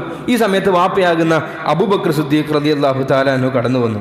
അപ്പം ഇത്രമാത്രം നബിതങ്ങൾ ഭാര്യയാകുന്ന ആയിഷ ബീവിയെ കെയർ ചെയ്തു എന്നുള്ളതാണ് നമ്മൾ പറയുന്നത്. അപ്പോൾ വാപ്പ പറഞ്ഞു, യാ ബിൻത ഫുലാന തർഫഈന സൗതകി അലാ റസൂലില്ലാഹി സ്വല്ലല്ലാഹു അലൈഹി വസല്ലം. അല്ലേ, നീ ആരോടായി ഒച്ചത്തിൽ സംസാരിക്കുന്നത്? നബിതങ്ങളോടല്ല ആണോ ഇങ്ങനെ നീ ഒച്ചത്തിൽ സംസാരിക്കുന്നത്? ഒന്ന് നബിയാണ്, നബിനോട് കാണിക്കേണ്ട ഒരു മര്യാദ ഉണ്ട്. രണ്ടിൻ്റെ ഭർത്താവാണ്, ആ ഭർത്താവ് എന്നുള്ളത് നിനക്ക് കാണിക്കേണ്ട മര്യാദ ഉണ്ട്. ഉടനെ നബി സല്ലല്ലാഹു അലൈഹി വസല്ലം നിങ്ങൾ രണ്ടാളിടയിലും വന്നിട്ട് വിഷയത്തിന് രഞ്ജിപ്പുണ്ടാക്കി. കുട്ട സാരില്ല എന്നൊക്കെ പറഞ്ഞിട്ട് നബി തങ്ങൾ രണ്ടാക്കളിൽ മധ്യസ്ഥമാണ്. അല്ലാതെ പറഞ്ഞു കൊടുക്ക്, എങ്ങനെയാണ് എന്നോട് പെരുമാറേണ്ടെന്ന് വാപ്പല്ലേ നിങ്ങൾ പറഞ്ഞു കൊടുക്ക് എന്ന് നബി തങ്ങൾ കക്ഷി ചേർന്നില്ല. നബി തങ്ങൾ സല്ലല്ലാഹു അലൈഹി വസല്ലം നിങ്ങൾ ഭാര്യന്റെ കൂട്ടത്തിലിരുന്നു. അങ്ങനെ ആകണം ഭർത്താവ്. കുടുംബക്കാരും പുറത്തുള്ള ഭാര്യയും ഭർത്താവും തമ്മിലൊക്കെ പ്രശ്നങ്ങളൊക്കെ ഉണ്ടാകും. പക്ഷെ പുറത്തുള്ള ആൾ വന്ന് സംഗതി വേറെ കോലത്തിലേക്ക് ആക്കുന്നതിന് മുമ്പ് നമ്മൾ ഒരിക്കലും പരസ്യമായി അവരുടെ കൂടെ കക്ഷി ചേരരുത്. നമ്മൾ പറഞ്ഞില്ല, അവർ പറഞ്ഞപ്പോൾ എനിക്ക് മനസ്സിലായല്ലോ, ഇവർക്കും കൂടി കാര്യം മനസ്സിലായി, എന്നിട്ട് എനിക്ക് മനസ്സിലായല്ലോ എന്നൊരിക്കൽ നമ്മൾ പരസ്യമായി വിമർശനത്തിന് കൂട്ടി നിന്ന് കൊടുക്കരുത്. അത് കൂടുതൽ ചിത്രവെക്കാണ് കാരണം ഉണ്ടാക്കുക. പരസ്യമായി നമ്മൾ അവരുടെ കൂട്ടത്തിൽ നിൽക്കണം, എന്നിട്ട് രഹസ്യമായിട്ട് നമ്മൾ അവർക്ക് കാര്യങ്ങൾ പറഞ്ഞു കൊടുക്കുക എന്നുള്ളതാണ് ഒരു മുസ്ലിമിന്റെ രീതി. അങ്ങനെ നബി സല്ലല്ലാഹു അലൈഹി വസല്ലം അവർക്കിടയിൽ രഞ്ജിപ്പുണ്ടാക്കി. അബൂബക്കർ റളിയല്ലാഹു അൻഹു സംസാരമൊക്കെ കഴിഞ്ഞിട്ട് പോയി. ഫജഅല നബി സല്ലല്ലാഹു അലൈഹി വസല്ലം യതറാല്ലാഹ. അപ്പോൾ ആയിഷ ബീവിക്ക് ഒരു വിഷമമുണ്ടായി. കാരണം വാപ്പ വന്നു ഈ വിഷയത്തിൽ ഇടപെട്ടല്ലോ എന്നൊരു വിഷമമുണ്ടായപ്പോൾ നബി തങ്ങൾ അവരെ പറഞ്ഞ് സമാധാനിപ്പിച്ചിട്ട് പറഞ്ഞു, നീ എന്തിനാ സങ്കടപ്പെടുന്നത്? വിഷയം വന്നപ്പോഴേക്കും ഞാൻ നടുക്ക് നിന്നിട്ട് അങ്ങോട്ടും ഇങ്ങോട്ടും മധ്യസ്ഥം പറഞ്ഞ് തീർപ്പാക്കിയില്ലേ എന്ന് പറഞ്ഞിട്ട് ആയിഷ ബീവി റളിയല്ലാഹു തആലയെ സമാധാനിപ്പിച്ചു. മറ്റൊരിക്കൽ ഇതുപോലെ ആയിഷ റളിയല്ലാഹുവിന്റെ വീട്ടിലേക്ക് അബൂബക്കർ റളിയല്ലാഹു വരുന്നു. അബൂബക്കർ റളിയല്ലാഹു എന്ന് പറഞ്ഞാൽ സ്വന്തം വാപ്പയാണ്. വാപ്പ വരുന്നു. അവൻ നബിതങ്ങൾ കേൾക്കുന്നത് ആയിഷ ബീവി റളിയല്ലാഹു തആല അൻഹയും വാപ്പയാകുന്ന അബൂബക്കർ റളിയല്ലാഹു തആല അൻഹും തമ്മിൽ തമാശ പറഞ്ഞിട്ട് ചിരിക്കുന്ന രംഗമാണ് നബി സല്ലല്ലാഹു അലൈഹി വസല്ലം കേൾക്കുന്നത്. അപ്പോൾ നബി സല്ലല്ലാഹു അലൈഹി വസല്ലം തങ്ങൾ അന്ന് പറഞ്ഞു, അശ്രിക്കാനി ഫി സിൽമിക്കുമാ കമാ അശ്റക്തുമാ ഫി ഹർബിക്കുമാ. അന്ന് നിങ്ങൾ കുഴപ്പമുണ്ടായപ്പോൾ ഞാനാണല്ലോ മധ്യസ്ഥം വന്ന് പറഞ്ഞിട്ട് എന്നെ ഇതിലേക്ക് നിങ്ങൾ പ്രവേശിപ്പിച്ചല്ല, ഒരു യുദ്ധം ഉണ്ടായപ്പോൾ എന്നതുപോലെ ഈ തമാശ പറയുമ്പോഴും നിങ്ങൾ എന്നെ കൂടെ കൂട്ടൂ എന്ന് മുഹമ്മദ് റസൂലുള്ളാഹി സ്വല്ലല്ലാഹു അലൈഹി വസല്ലം. നിങ്ങൾ നോക്കൂ, ഒരു മനുഷ്യൻ നുബുവത്തിൻ്റെ ഏറ്റവും വലിയ ഉത്തരവാദിത്തങ്ങൾ വഹിക്കുന്ന മനുഷ്യൻ, ആ മനുഷ്യൻ തൻ്റെ ഭാര്യൻ്റെ അടുക്കിലേക്ക് എത്തുമ്പോൾ, തൻ്റെ വീട്ടിലേക്ക് എത്തുമ്പോൾ, അതായത് നമ്മൾ അഡാപ്റ്റീവ് ആകുക നമ്മൾ സാധാരണ പറയാറുണ്ട്. അഡാപ്റ്റീവ്നെസ് എന്ന് പറഞ്ഞാൽ എന്താണ്? ഒരു സാഹചര്യത്തിനോട്, ഒരു സിറ്റുവേഷനോട് എങ്ങനെയാണ് ബിഹേവ് ചെയ്യേണ്ടത്, ആ ബിഹേവിയറാണ് അഡാപ്റ്റീവ്നെസ് എന്ന് പറയുന്നത്. നിങ്ങൾ മാനേജർ ആയിരിക്കാം, അല്ലെങ്കിൽ പ്രസിഡന്റ് ആയിരിക്കാം, അല്ലെങ്കിൽ സെക്രട്ടറി ആയിരിക്കാം, അല്ലെങ്കിൽ ഖത്തീബ് ആയിരിക്കാം. അത് ആ സ്ഥലത്താണ്. നിങ്ങൾ സ്ഥാപനത്തിൻ്റെ മേധാവി ആ സ്ഥലത്താണ്. പക്ഷെ നിങ്ങൾ കുട്ടികളുടെ മുമ്പിൽ നിങ്ങൾ അവരുടെ വാപ്പയാണ്. ഭാര്യൻ്റെ മുമ്പിൽ നിങ്ങൾ അവരുടെ ഭർത്താവാണ്. നിങ്ങളുടെ ശിഷ്യന്മാരുടെ മുമ്പിൽ നിങ്ങൾ ഉസ്താദാണ്. അത് ആ സ്ഥലത്തിനോട് യോജിച്ചുകൊണ്ട് നമ്മളുടെ പേഴ്സണാലിറ്റിയെ, നമ്മുടെ വ്യക്തിത്വത്തിനെയും നമ്മുടെ ഇടപാടിനെയും മാറ്റാൻ സാധിക്കുക എന്നതിൻ്റെ ഏറ്റവും വലിയ തെളിവാണ് ഹബീബായ റസൂലുള്ളാഹി സ്വല്ലല്ലാഹു അലൈഹി വസല്ലം തങ്ങളുടെ ഈ സംഭവങ്ങളൊക്കെ. എത്രമാത്രം സ്നേഹം! ആയിഷ റളിയല്ലാഹു തആല അൻഹ പറയുമായിരുന്നു, ഈ വീട്ടിൽ ഇറച്ചി കിട്ടലും മാംസം കിട്ടലൊക്കെ വളരെ അപൂർവമാണ്, കുറച്ചേ കിട്ടാറുള്ളൂ, എല്ലായ്പ്പോഴും അങ്ങനെ കിട്ടാറില്ല. അങ്ങനെ എപ്പോഴെങ്കിലും മാംസത്തിൻ്റെ ഭക്ഷണങ്ങൾ മാംസാഹാരം വന്നു കഴിഞ്ഞാൽ അതിൽ എല്ലിൻ്റെ ഒക്കെ കഷ്ണം ഉണ്ടാവുമല്ലോ. നബി സല്ലല്ലാഹു അലൈഹി വസല്ലം തങ്ങൾ കാന റസൂലുള്ളാഹി സല്ലല്ലാഹു അലൈഹി വസല്ലം യുഅതീനി അൽ അദ്മ, ഈ കൊട്ടിൻ്റെ മേലെ ഇറച്ചിയുള്ള പീസ് വന്നു കഴിഞ്ഞാൽ നബി തങ്ങൾ എനിക്ക് നൽകും, ആയിഷ ബീവിക്ക്. ഫഅതഅറഖുഹു, ഞാൻ അതിനെ എല്ലിൻ്റെ മേലുള്ള ആ ഇറച്ചി കഷ്ണത്തിനെ കടിച്ചു പറിച്ച് തിന്നും. എന്നിട്ട് നബി തങ്ങൾ ആ കഷ്ണം വാങ്ങിക്കും. ആയിഷ ബീവി പറയാണ്, നബി തങ്ങൾ ചെയ്യുന്ന പണി എന്താണെന്ന് വെച്ച് കഴിഞ്ഞാൽ എൻ്റെ വായ ആ എല്ലിൻ്റെ ഏത് ഭാഗത്താണ് സ്പർശിച്ചത് എന്ന് നബിതങ്ങൾ പരതി പിടിക്കുകയും ആ ഭാഗത്ത് നബി സല്ലല്ലാഹു അലൈഹി വസല്ലം തങ്ങളുടെ അധരങ്ങൾ വെക്കുമായിരുന്നു എന്ന് ആയിഷ റളിയല്ലാഹു തആല അൻഹ. ഇതാണ് സ്നേഹം. സ്നേഹം പ്രകടിപ്പിക്കാനുള്ളതാണ്. എനിക്ക് സ്നേഹമുണ്ട്, എനിക്ക് സ്നേഹമുണ്ട്, ഇത് ഉള്ളിൽ ഇങ്ങനെ നിറച്ച് വെക്കാൻ ഇല്ല. രണ്ട് കാര്യങ്ങൾ മറച്ചു വെക്കാൻ സാധിക്കുകയില്ല. ഒന്ന് അത്തറിൻ്റെ സുഗന്ധവും, രണ്ട് ഹൃദയത്തിലുള്ള ഇഷ്ടവും. എനിക്ക് ഉള്ളിലുണ്ട്, പുറത്ത് കാണിക്കാൻ അറിയാത്തതാണെന്ന് പലരും പറയാറുണ്ട്. ചിലപ്പോൾ വാപ്പന്മാർ പറയാറുണ്ട്, എനിക്കറിയില്ല മക്കളോട് എങ്ങനെ സ്നേഹം പ്രകടിപ്പിക്കാനാണ്. ഇല്ല, നമ്മൾ അത്തർ വരട്ടിയാൽ അതിനെ മറച്ചു വെക്കാൻ സാധിക്കൂല, അത് പുറത്തു വരും. നമ്മുടെ ഉള്ളിൽ ഒരാളുടെ സ്നേഹമുണ്ടെങ്കിൽ തീർച്ചയായും പുറത്തേക്ക് ചാടും, വാക്കുകളിൽ ചാടും, നമ്മുടെ എക്സ്പ്രഷനിൽ ചാടും, നമ്മുടെ ആംഗ്യങ്ങളിൽ അത് ചാടും, നമ്മുടെ നോട്ടങ്ങളിൽ അത് ചാടും. ഇതാണ് മുഹമ്മദ് റസൂലുള്ളാഹി സ്വല്ലല്ലാഹു അലൈഹി വസല്ലം കാണിച്ച മാതൃക. നോക്ക്, നബി തങ്ങളുടെ കല്യാണം ആയിഷ ബീവിയുമായി കല്യാണം കഴിയുമ്പോൾ എത്ര വയസ്സ് നബി തങ്ങളുടെ? 50 കഴിഞ്ഞു. നമ്മൾ അങ്ങനെയും പറയില്ല, കല്ലൊക്കെ എനിക്ക് വയസ്സ് 50 കഴിഞ്ഞു. നമ്മൾ ഫീൽഡ് ഔട്ടായി ഇതൊക്കെ പറയാം, നമ്മൾ ഫീൽഡ് ഔട്ടായി, നമ്മുടെ ചെറുപ്പമൊക്കെ കഴിഞ്ഞു. അതാണ് നമ്മൾ മനസ്സിലാക്കേണ്ടത്. നബി സല്ലല്ലാഹു അലൈഹി വസല്ലം തങ്ങൾ, അതായത് എത്ര പ്രായമായാൽ പോലും, 50 ആയാൽ പോലും, 50 കടന്നാൽ പോലും ഒരു ഭാര്യയോട് എങ്ങനെ നിൽക്കണമെന്ന് പ്രായോഗികമായി പഠിപ്പിച്ചു മുഹമ്മദ് റസൂലുള്ളാഹി സ്വല്ലല്ലാഹു അലൈഹി വസല്ലം. നമ്മൾ ഈ ബഹുഭാര്യത്വം പറയുമ്പോൾ അതിൻ്റെ കുറേ തലങ്ങളുണ്ട്. ഞാൻ അതിലേക്കൊന്നല്ല ഉദ്ദേശിക്കുന്നത്. പല ന്യായങ്ങളും നമ്മൾ അതിന് പറയാറുണ്ട്. എന്തുകൊണ്ട് ഇസ്ലാം ബഹുഭാര്യത്വം നിയമമാക്കി എന്നൊക്കെ പറയുമ്പോൾ അതിന് പല ഹിക്മത്തുകളുണ്ട്. പ്രത്യേകിച്ച് നബി സല്ലല്ലാഹു അലൈഹി വസല്ലം തങ്ങൾക്ക് 4-ൽ കൂടുതൽ ഭാര്യമാർക്ക് ഇജാസത്തും കൊടുത്തിട്ടുണ്ട്. അപ്പം നമ്മളവിടെ ഞാൻ അവിടെ മനസ്സിലാക്കുന്ന ഒരു കാര്യമുണ്ട്. അതായത് ഓരോ സ്ത്രീ, എല്ലാ മനുഷ്യന്മാരും യുണീക്കാണല്ലോ. ഞാൻ വേറെ തന്നെ ഒരു സ്വഭാവം, വേറെ തന്നെ ഒരു പെരുമാറ്റമായിരിക്കും. നിങ്ങൾ ഓരോരുത്തരും അങ്ങനെ എല്ലാ മനുഷ്യന്മാരും യുണീക്കാണ്. ചിന്തകൾ, പ്രവർത്തനങ്ങൾ, നമ്മുടെ തോട്ട് പാറ്റേൺ ഇതൊക്കെ വ്യത്യസ്തമാണ്. സ്ത്രീകളിലേക്ക് വരുമ്പോൾ അവിടെ ഇമോഷണൽ കോംപ്ലിക്കേഷൻസ് വളരെ കൂടുതലാണ്. പുരുഷന്മാരെക്കാൾ കുറച്ചും കൂടി ഇമോഷണലി കോംപ്ലിക്കേറ്റഡ് ആയ ഒരു വിഭാഗം തന്നെയാണ് സ്ത്രീകൾ. അതിലാർക്കും സംശയമില്ല. നബി സല്ലല്ലാഹു അലൈഹി വസല്ലം തങ്ങളുടെ കൂടെ ജീവിച്ച ഈ 11 ഭാര്യമാർ, അവർ പല ഹദീസുകളും സംഭവങ്ങളും ഒക്കെ റിപ്പോർട്ട് ചെയ്തിട്ടുണ്ട്. നബി തങ്ങളുടെ ജീവിതത്തിലുണ്ടായ പ്രശ്നങ്ങളും ഒക്കെ റിപ്പോർട്ട് ചെയ്തിട്ടുണ്ട്. ഈ 11 ഭാര്യമാരിൽ ആരെങ്കിലും നബി സല്ലല്ലാഹു അലൈഹി വസല്ലം തങ്ങളെ പറ്റിയിട്ട് മൂപ്പർക്ക്, അല്ലെങ്കിൽ നബി സല്ലല്ലാഹു അലൈഹി വസല്ലം തങ്ങൾക്ക് ഒരു പെണ്ണിനെ എങ്ങനെ നോക്കണ്ടെന്ന് അറിയില്ല, അയാൾക്ക് എങ്ങനെ ബിഹേവ് ചെയ്യേണ്ടെന്ന് അറിയില്ല, മഅദല്ലാഹ്, അങ്ങനെ ഒരു സംഭവം ഉള്ളതായി നമുക്ക് ഒരു സംഭവത്തിലും ചരിത്രത്തിലും കാണാൻ വേണ്ടി സാധിക്കൂല എന്ന് പറഞ്ഞാൽ അള്ളാഹു നമ്മളെ പഠിപ്പിക്കുകയാണ്. ഇതാ മുഹമ്മദ് റസൂലുള്ളാഹി സ്വല്ലല്ലാഹു അലൈഹി വസല്ലം നിങ്ങൾക്ക് 4 പറഞ്ഞത് മാക്സിമം. ആ 4 പറഞ്ഞപ്പോഴും ഫൈൻ ഖിഫ്തും അല്ലാ തഅദിലു ഫവാഹിദ, നിങ്ങൾക്ക് ഭയമുണ്ടെങ്കിൽ ഒന്നിന്റെ മേൽ ചുരുക്കിക്കൊള്ളണം, നിങ്ങൾ അപകടത്തിലേക്ക് ചാടരുത്. നബി സല്ലല്ലാഹു അലൈഹി വസല്ലം തങ്ങൾ ഇതാ 1 അല്ല 11 വ്യത്യസ്ത സ്ത്രീകളെ, വ്യത്യസ്ത ഗോത്രക്കാർ. അതിന് മുമ്പ് യഹൂദിയായിട്ട് മുസ്ലിമായ സ്ത്രീ വരെ ഉണ്ടായിരുന്നല്ലോ, ജുവൈരിയ റളിയല്ലാഹു തആല അൻഹ, ഭർത്താവ് നഷ്ടപ്പെട്ടവർ. അപ്പൊ ഇതിന്റെ ഒക്കെ ഇമോഷണൽ കോണ്ടെക്സ്റ്റ് വ്യത്യസ്തമാണ്. ഒരു ഭർത്താവ് മരിച്ച സ്ത്രീ ഉമ്മു സലമ റളിയല്ലാഹു തആല അൻഹ, അവരുടെ ഒരു മാനസിക തലം എന്ന് പറഞ്ഞ് വേറെ തന്നെ ഒന്നായിരിക്കും. ഭർത്താവ് മരിച്ചു തലാഖ് ചൊല്ലിയവർ, അവരുടെ മാനസിക നില എന്ന് പറഞ്ഞ് വേറെ തന്നെ ഒരു അവസ്ഥയിലായിരിക്കും. അല്ലെങ്കിൽ ഈ പറഞ്ഞപ്പെട്ട പോലെ വയസ്സ് കുറഞ്ഞവർ, കൂടിയവർ, വൃദ്ധയായവർ, ഇവരെ ഒക്കെ നബി സല്ലല്ലാഹു അലൈഹി വസല്ലം തങ്ങൾ ഒരുപോലെ മെയിൻറ്റെയിൻ ചെയ്ത് കൊണ്ടുപോയിട്ടുണ്ടെങ്കിൽ അത് നബി സല്ലല്ലാഹു അലൈഹി വസല്ലം തങ്ങളുടെ കഴിവിനെ വിളിച്ചോതുന്ന കാര്യമാണ്. എന്നും ഞാൻ ആലോചിച്ചു പോവുകയാണ്. ചുരുക്കത്തിൽ ആയിഷ ബീവി റളിയല്ലാഹു തആല അൻഹ പറയാണ്, എനിക്കങ്ങനെ എൻ്റെ ഭാഗം ഞാൻ കടിച്ചിട്ട് നബി സല്ലല്ലാഹു അലൈഹി വസല്ലം വാങ്ങിക്കും, എന്നിട്ട് എൻ്റെ വായ എവിടെയാണോ പറ്റിയത് ആ ഭാഗത്തേക്ക് നബി സല്ലല്ലാഹു അലൈഹി വസല്ലം തങ്ങളുടെ മുബാറക്കായ ചുണ്ടുകൾ വെക്കുമായിരുന്നു എന്ന് മുഹമ്മദ് റസൂലുള്ളാഹി സല്ലല്ലാഹു അലൈഹി വസല്ലം. നബി തങ്ങൾ ഇങ്ങനെ സംസാരിക്കുന്നതിൻ്റെ ഇടയിൽ ആയിഷ ബീവിനോട് പറയും, ആയിഷ, നിനക്ക് എപ്പോഴാണ് എന്നോട് സ്നേഹമുള്ളതെന്നും എപ്പോഴാണ് നിനക്ക് എന്നോട് ദേഷ്യം വരിക എന്നൊക്കെ എനിക്ക് മനസ്സിലാകും. നിങ്ങൾ നോക്കി, എത്ര ഡീപ്പ് ലെവലിലുള്ള കോൺവെർസേഷനാണ് ഇതൊക്കെ, വളരെ ഡെപ്തിലുള്ള കോൺവെർസേഷനാണ് ഇതൊക്കെ. എപ്പോഴാണ് ആയിഷ നിനക്ക് എന്നോട് സ്നേഹം ഉണ്ടാകുന്നത്, എപ്പോഴാണ് ആയിഷ നിനക്ക് എന്നോട് ദേഷ്യം ഉണ്ടാകുന്നത്, എനിക്കൊക്കെ മനസ്സിലാകുന്നു പറഞ്ഞു. ആയിഷ ബീവി റളിയല്ലാഹു അൻഹ തന്നെ ചോദിച്ചു, അതെങ്ങനെയാണ് സാധിക്കുക?